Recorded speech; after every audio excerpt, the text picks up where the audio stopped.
drapeau rouge sur les quais des gares de Molsheim et Sélestat aujourd'hui. Les cheminots CGT ont décidé de sensibiliser les usagers à la prochaine disparition des contrôleurs dans les trains. Une suppression des contrôles systématiques au profit de contrôles aléatoires. C'est encore une question de gros sous. Le reportage de Myrti Sadoun en gare de Sélestat.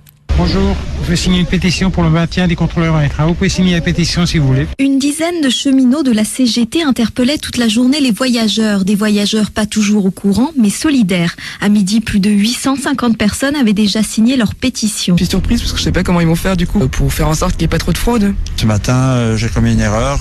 Le contrôleur m'a permis de rectifier cette erreur. Si ce n'avait pas été le cas, j'aurais été embêté.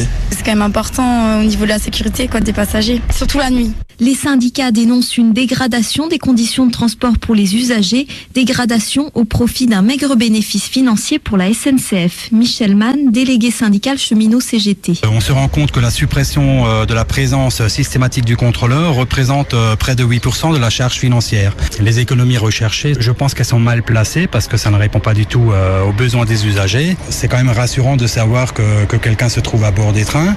C'est pas en mettant des caméras de surveillance qu'on va régler le général le problème de l'insécurité, des actes d'incivilité.